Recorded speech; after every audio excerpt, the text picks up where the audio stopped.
Halo Bapak-Bapak, Ibu-Ibu, kami berharap semua baik dan awal tahun ini juga berjalan dengan baik. Nah, kita akan melihat kitab baru di dalam perjanjian baru. Kitab ini kami lagi belajar di Lifeline. Lalu kalau mau atau bisa ikut hari Minggu sore di Zoom, ini khotbah dari setiap kali pertemuan di Zoom dengan Lifeline dalam bahasa Inggrisnya. Nah, saya mau ulang firman Tuhan ini, khotbah ini, karena saya sangat menikmati kitab ini dan juga melihat kitab ini sangat cocok sekali dengan saat ini, hal-hal yang kita hadapi dalam dunia ini, dalam kehidupan ini, karena memang saat ini cukup sulit untuk banyak orang di dunia. Nah, memang sebelum ada pandemi, banyak kesulitan juga. Kehidupan penuh dengan kesulitan. Tapi pada umumnya, kalau kita sebagai komunitas dunia global, memang kita menghadapi pandemi ini bersama-sama. Dan walaupun ada vaksin, nggak banyak orang sudah dapat vaksin itu, dan nggak tentu kalau udah ada vaksin itu membaik atau tidak, atau kapan, banyak hal kita nggak tahu. Dan juga karena kita menghadapi satu hal lain yang besar seperti pandemi ini, mungkin nggak tentu, tetapi mungkin kita juga tambah tantangan juga dalam kehidupan kita, tambah hal yang sulit dalam kehidupan kita yang kita hadapi. Waduh, mungkin kehidupan ini cukup berat bagi bapak-bapak atau ibu-ibu. Nah, kitab ini ditulis supaya orang yang menghadapi tantangan, menghadapi hal yang sulit, dapat dorongan untuk terus percaya, untuk terus hidup setia bagi Yesus dan Allah. Walaupun menghadapi hal-hal yang sulit, terus berjuang bagi Allah. Lalu, itu sebabnya saya merasa kitab ini sangat cocok bagi kita saat ini, yaitu kitab Yakobus. Nah, kalau kita tahu Yakobus itu saudara Yesus sendiri, dan dia menjadi salah satu pemimpin di gereja di Yerusalem setelah Petrus sudah pergi. Lalu dia salah satu orang kunci di Yerusalem, tapi waktu dia memimpin di sana kurang lebih 20 tahun perkiraan, dan 20 tahun itu penuh dengan kesulitan. Yang satu hal yang sulit yang mereka alami, penganiayaan, lalu orang disiksa karena kepercayaan ini baru. Lalu yang kedua, itu ada kepuasan besar di zaman itu. Nah, karena kepuasan itu besar, banyak orang dipengaruhi dan banyak orang jadi miskin. Lalu sulit sekali untuk hidup. Sulit sekali percaya bahwa Allah itu baik walaupun sulit untuk makan. Itu sulit percaya Allah itu baik walaupun saya nggak bisa kasih mainan sama anak-anak. Saya nggak bisa kasih makanan sama anak-anak.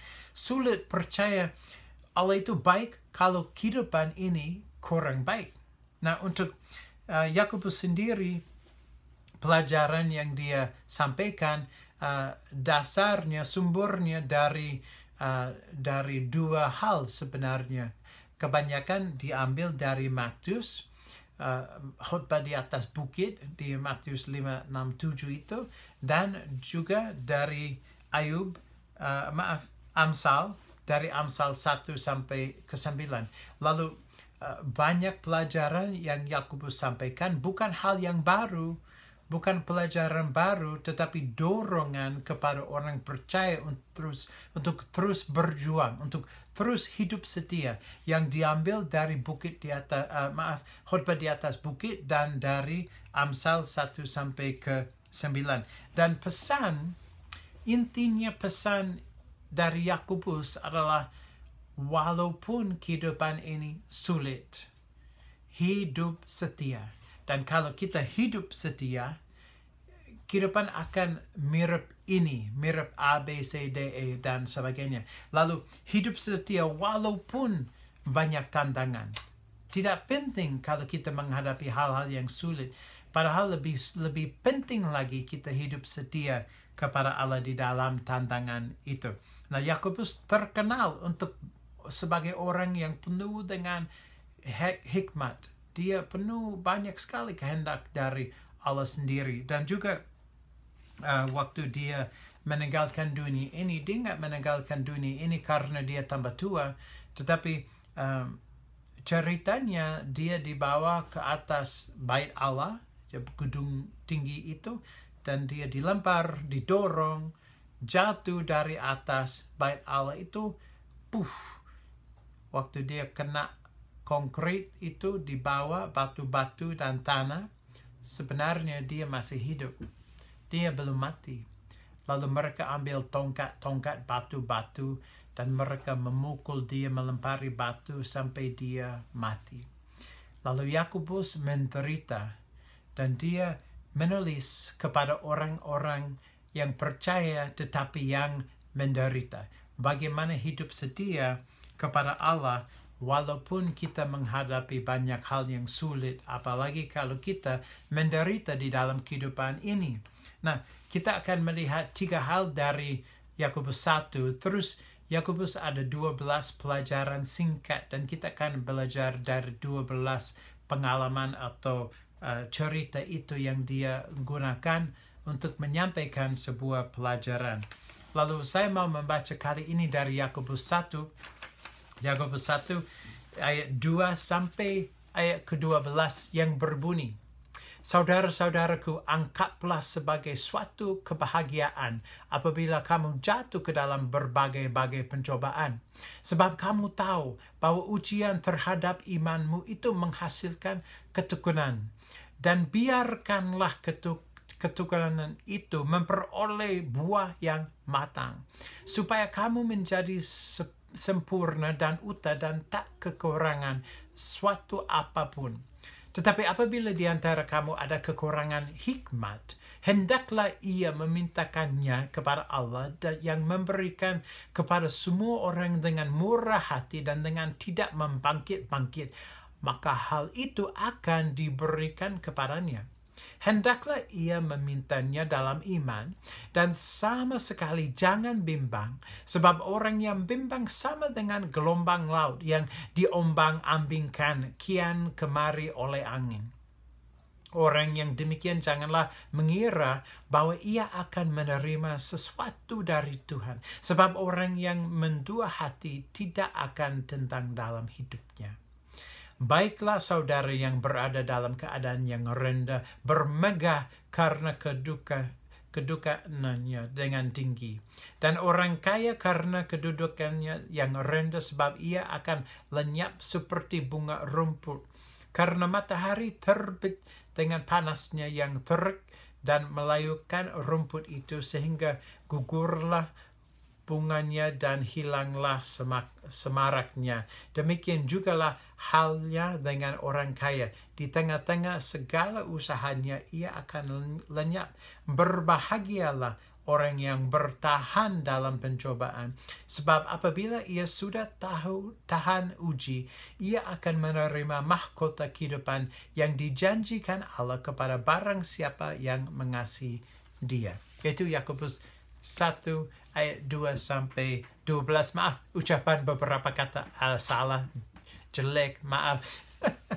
Ya, itu lidahnya itu masih setengah bule, setengah bahasa Indonesia lah. Tapi ya, kita lah harus mencoba aja. Lalu yang menarik bagi saya, yang Yakobus lakukan, dia ada pelajaran yang menolong kita tetap tahan. Lalu perspektifnya masih polos, perspektifnya masih lurus, perspektif terhadap kehidupan enggak berbelok-belok, enggak tersesat, tetapi kita ada perspektif yang murni, yang benar. Lalu kalau kita udah enggak ada perspektif yang benar lagi, banyak hal yang hilang.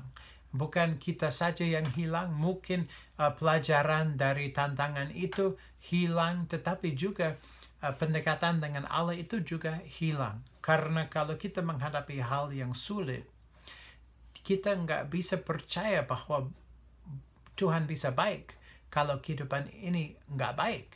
Tetapi kalau kita menjaga perspektif yang murni, yang polos, yang benar, kita masih bisa percaya bahwa Allah itu baik walaupun kehidupan ini kurang baik.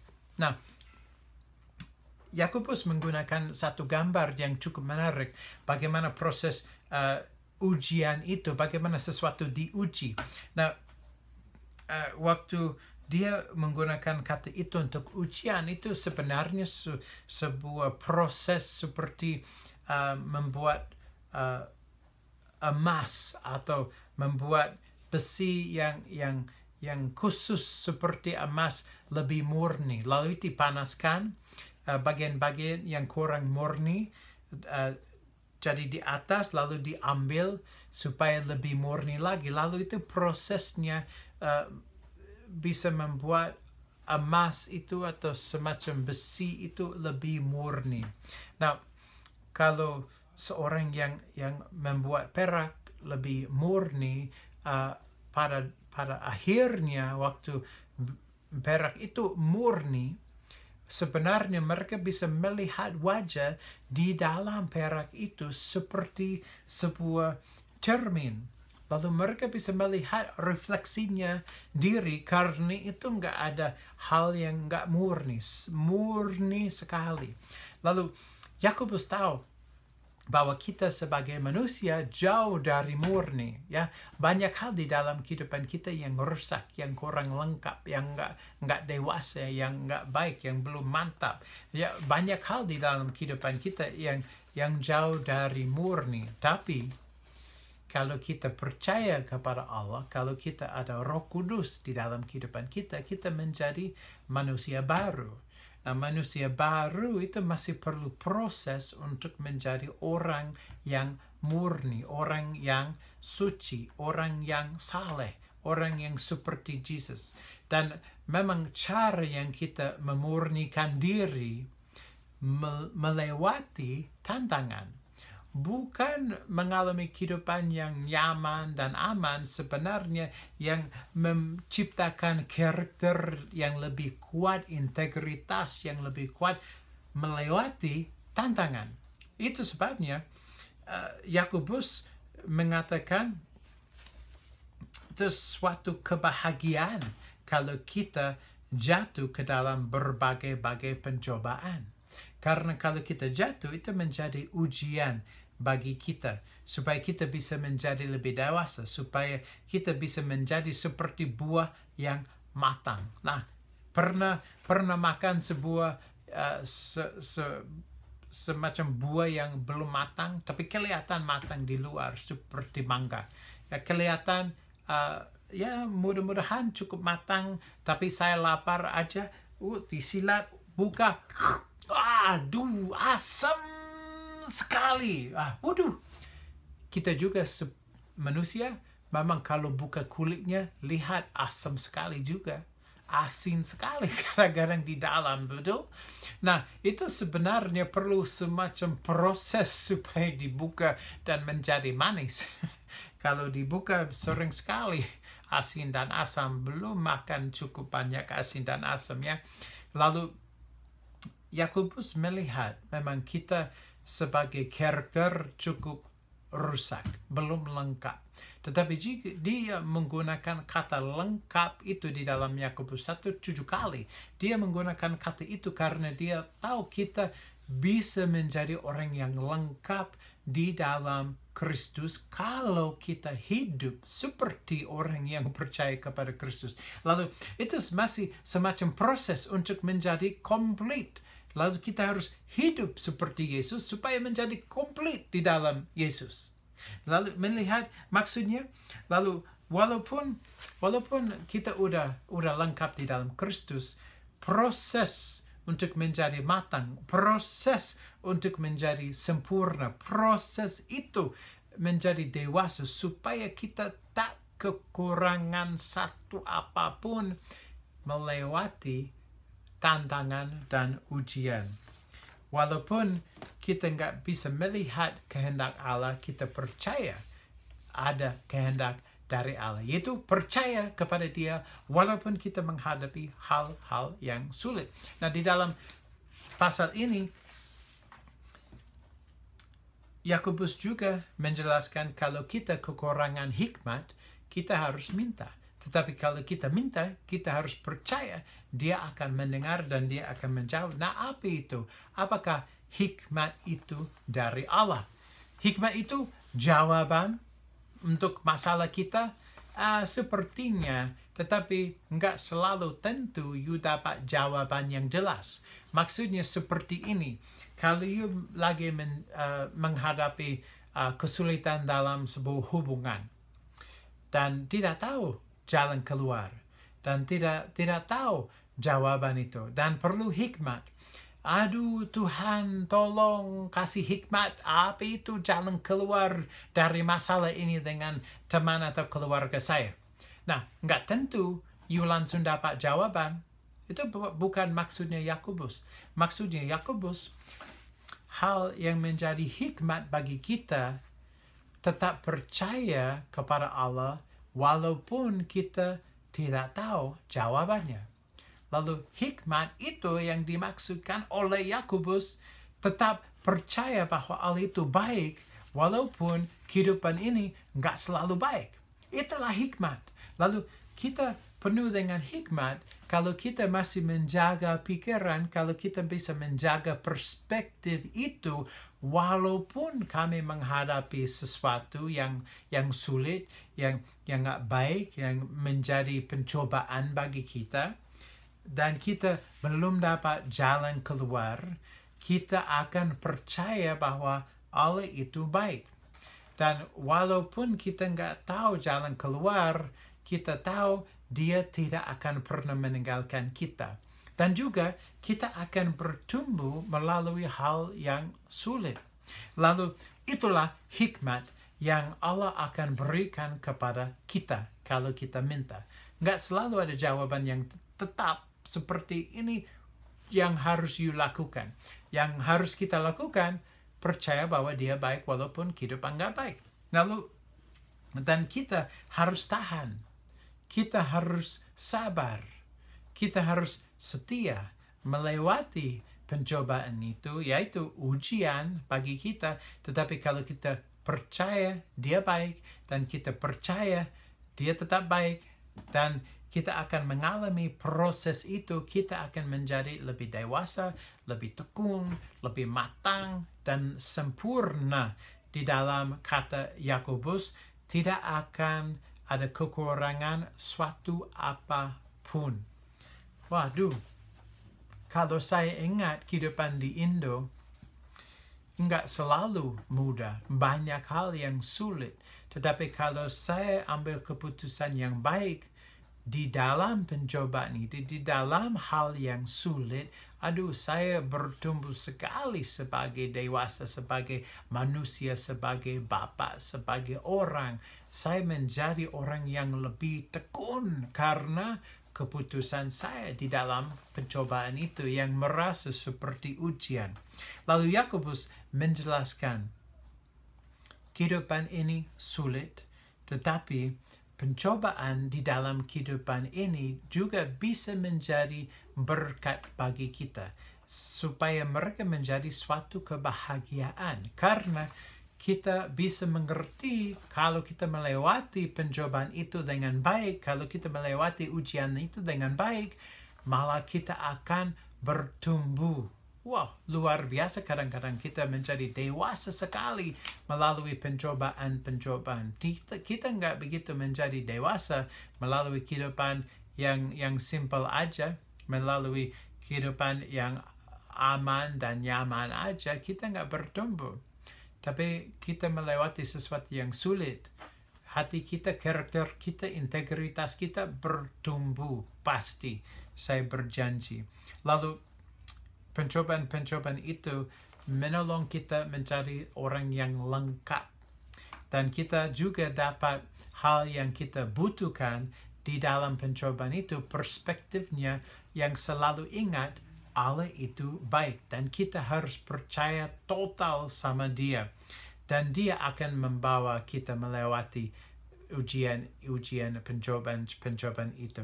Itu sebabnya kita bisa dapat kebahagiaan di dalam kehidupan ini, di dalam pencobaan itu, karena kita tidak akan pernah ditinggal oleh Allah. Memang kadang-kadang kita harus menderita, tetapi juga kita akan bertumbuh kalau kita menderita. Saya mau tutup dengan satu ayat dari Ibrani 2 ayat ke-10 yang berbunyi, sebab memang sesuai dengan keadaan Allah yang baginya dan olehnya segala sesuatu dijadikan, yaitu Allah yang membawa banyak orang kepada kemuliaan, juga menyempurnakan Yesus. Nah, bagaimana proses Yesus disempurnakan?